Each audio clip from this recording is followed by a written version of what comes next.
Hello, everyone, and welcome into Simply Life. I'm Keith Casebolt, my dear friend and the creator of this program, Gary C. Johnson, back with us. It is truly wonderful to be here. Yeah, let's expand upon that. It is truly wonderful to be here. I agree with you, 100%. And today I think we need to, to have another show on our body.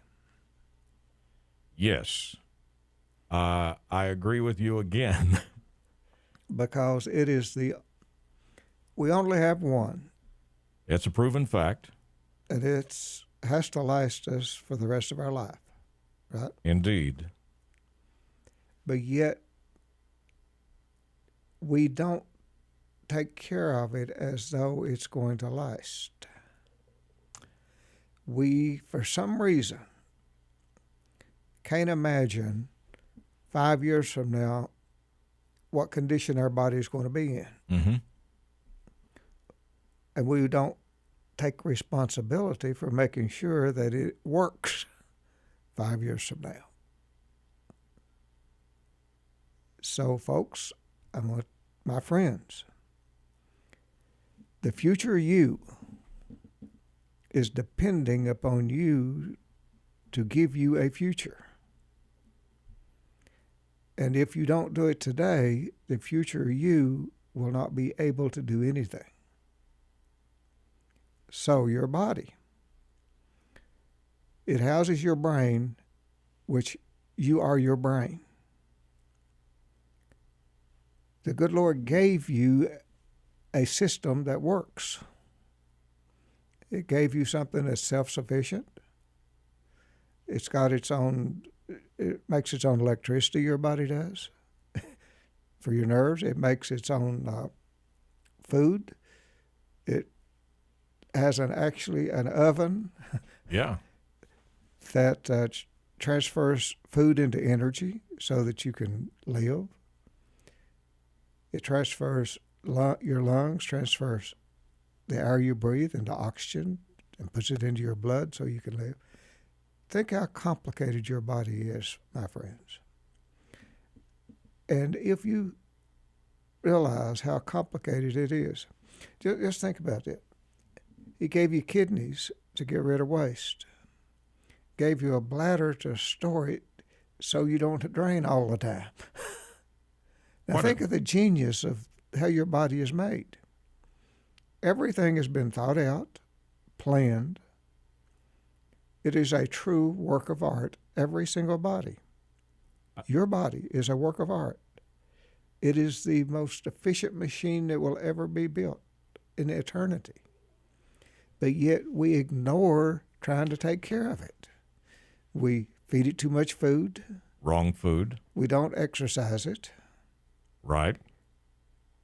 We absolutely are doing ourselves a terrible disservice, my friends, if you don't take care of your body today as though it's going to last you the rest of your life. I was listening to a show with a doctor talk about the stomach, and you had mentioned this on a previous show about the stomach lining, how it rejuvenates every 3 to 4 days. Mm-hmm. And this doctor was doing this report on you can do damage to your stomach, and the miracle of this body is that it will redo the lining within 3 to 4 days. And everything that you're talking about, Gary, put this in connection with people who have just gone out and bought a new car. How they treat their vehicle, how they clean it, how they service it, all the things they do, but you're talking about the greatest miracle that there is, your body, and we do just the opposite. Think about your immune system. There's little bitty soldiers in your blood that if you're attacked by either a virus or a bacteria, those soldiers are there, put there by the good Lord, to protect you and to fight it off. In other words, when the good Lord made you, he did everything in his power to give you a fighting chance, except he gave you free will. And when he gave you free will, he gave you the opportunity to abuse your body. That's a choice you can make. And what I'm saying to my friends is I want you to be, every time you do anything, I want you to think in terms of how do I protect the body, my body. You need to fall in love with your body because it's what you've got. You know, You need to love yourself. As you're talking, I think about the great baseball player, Mickey Mantle. And after he had had to have a transplant, they brought him out to address the public, and the first words out of his mouth was, had I known I was going to live this long, I would have taken better care of myself. And that's what you're saying. We're not taking care of ourselves, and then all of a sudden we wake up and we've got white hair, we've got older, and you're like, wow. Or you're in a position to where that you've let yourself go to where you can't even get up out of a chair. Now, the choices need to be made, my friends, while you can still make them. And the choice is, I am going to protect my body. I'm going to take the body that the good Lord gave me, which is unique beyond anything in the universe, and I'm not going to abuse it. I'm going to try to protect it so that it will be there protecting me and taking care of me for the rest of my life. And it's a choice. It's just like happiness. Mm-hmm. You need to also be happy. That will fuel your happy. If you're happy, you're more likely probably to take care of your body. Do you think it's a true factor that the happier you are, the healthier you'll be, and if you are miserable, you will contract diseases and colds and bad health? You'll at least believe you've got them. You'll think whether you do. you have or not. Yeah. There's no question about happiness is a choice. I've said this so many times on this show. It is a choice you can make. And then you're saying, Gary, you don't know what you're talking about. Blah, blah, blah. I got this. I got this. I read a little thing on stress the other day. Okay. And this one fellow said the way he dealt with stress, understanding that stress is a part of life, is he imagines that what's making him stress is that he's watching a movie.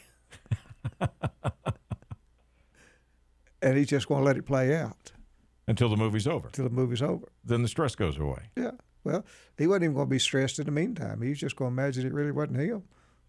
I had read a long time ago, and tell me if you've heard this, that there was like 10 patients that were recovering, and that this certain hospital put these 5 patients over here and had them watch the old Three Stooges cartoons as they were recovering.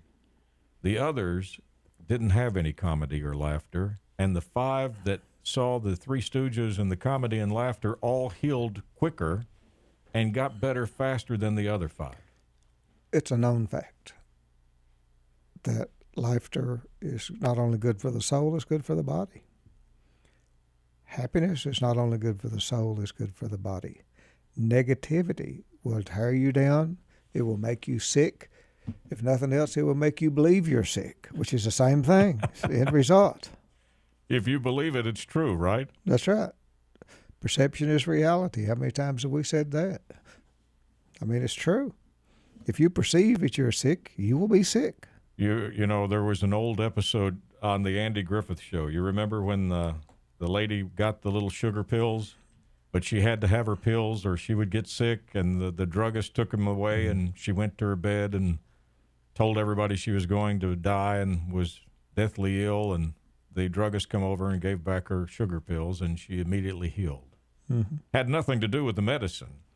I was noticing in Napoleon Hill, one of his books, he talked about hypochondria. And I'm going to read you what he said. The habit of talking of illness, concentrating the mind upon disease, and expecting its appearance until a nervous breakdown occurs. Nothing that comes in bottles can cure this condition. It is brought on by negative thinking, and nothing but positive thought can effect a cure. Wow. Period. I believe that. I agree with it. I do too. You know, hypochondria is a medical term for imaginary disease. It's said to do as much damage on occasion as the disease one fears might do. Most so-called cases of nerves come from imaginary illness.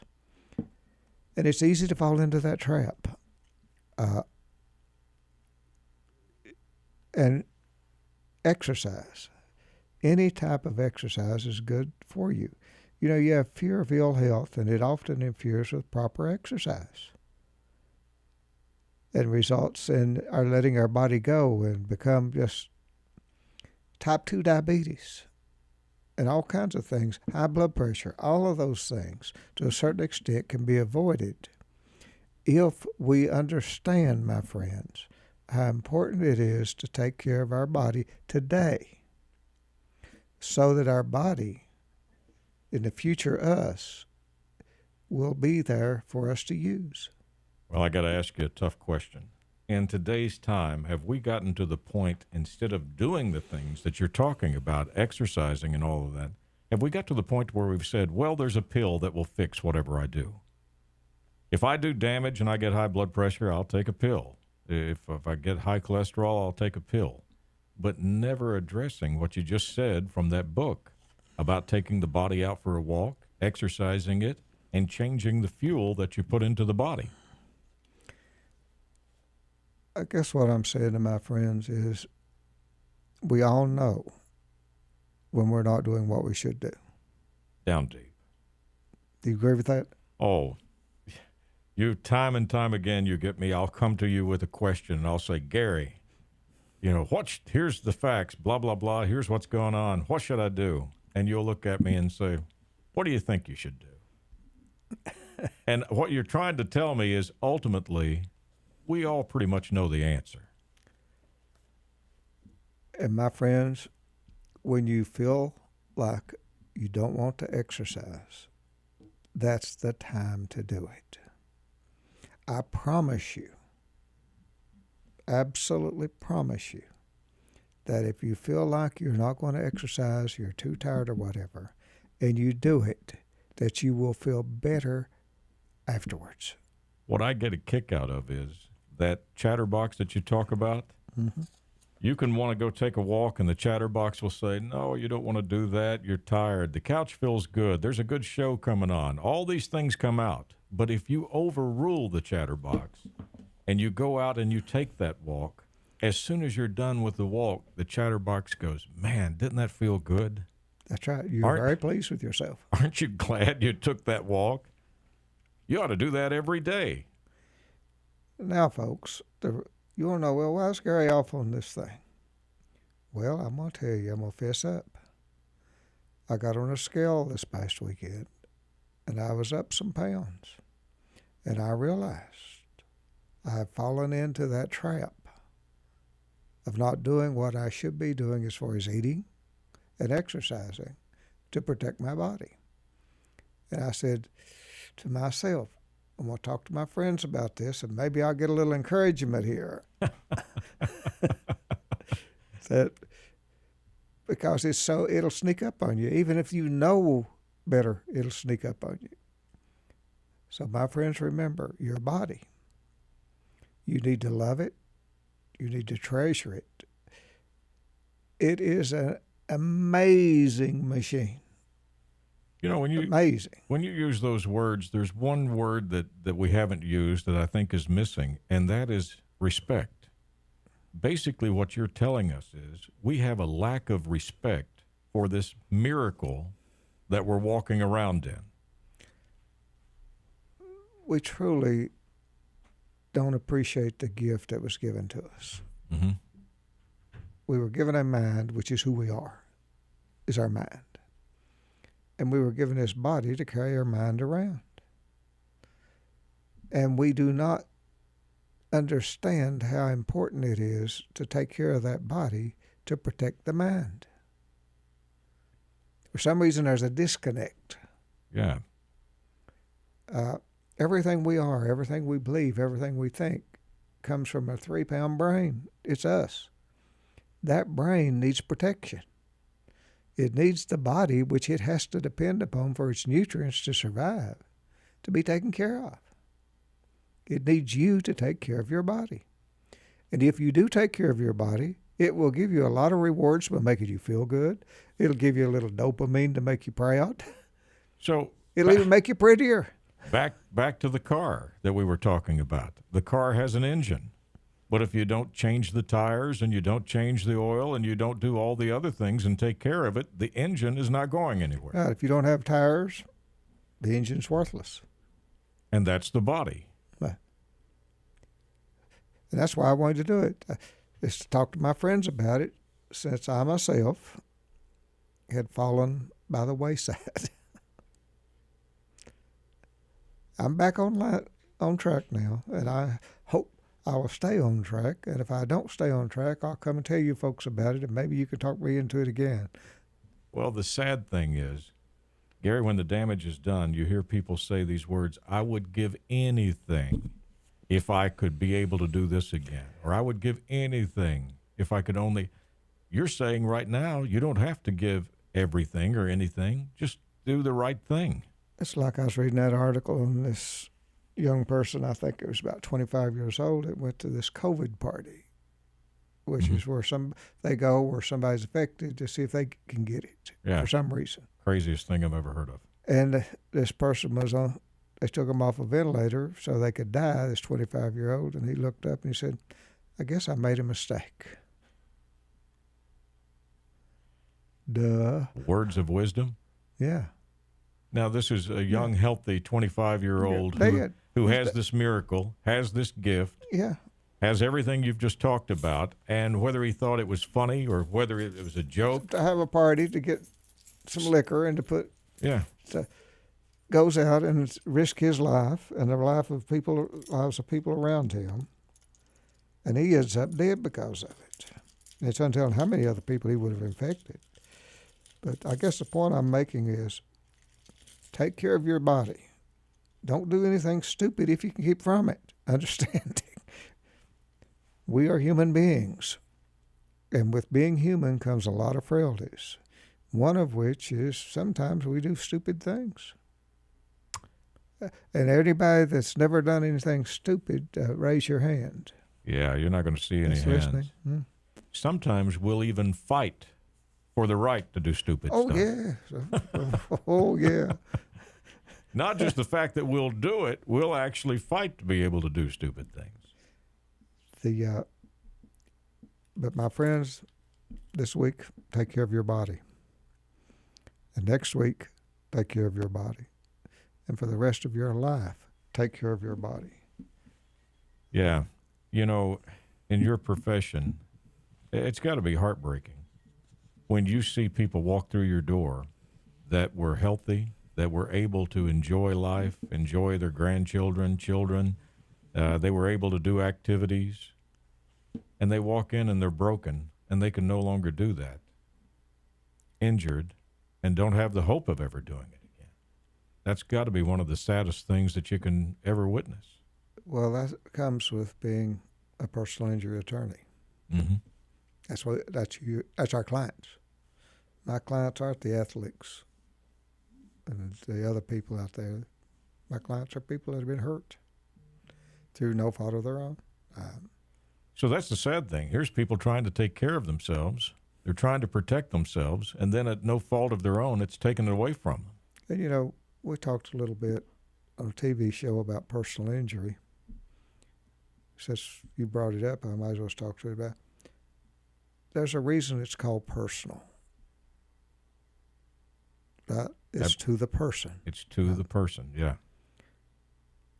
That's why every single case or lawsuit involving personal injury is personal. You cannot, it is impossible for a lawyer to represent clients in an assembly line that are injured. That's a great point. If it's a personal injury, then it requires personal attention. And it's different. And the things that happen to the person medically, they're all different.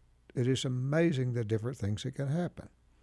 And the facts of the case are different. Everything is it's personal. Well, now, that's a good point. Point that out, if you would. Everybody thinks a fender bender is a fender bender, but not everybody reacts to the damage or the injury. What was the story you told me about the gentleman that it was a low-impact wreck, but it actually ended up making him bleed on the brain? It can happen.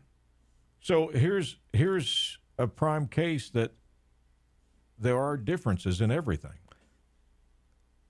And that's why no law firm can represent thousands and thousands of people in an individual personal injury way and give them the service they need to their individual case. They can't do it.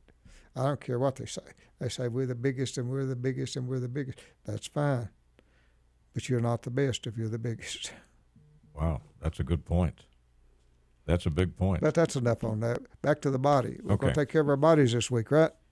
My friend, I have been taking the body out for a walk. I think that's the way you said to look at it. You'll take the dog out for a walk, so why don't you take the body out for a walk? Been trying to do that. Trying to watch the fuel that I put into the body. Make sure that I don't put all the wrong stuff in. And really and truly, folks, you can stave off or improve a lot of things that's bad in your life right now simply by concentrating on protecting and taking care of your body. You You can mentioned impact your type 2 diabetes. You can impact your blood pressure. You may not cure it, but you can make it better. anyone that's ever been to a physician to check on your blood pressure, your cholesterol, diabetes, or anything, one of the first questions they ask you, are you having a lot of stress?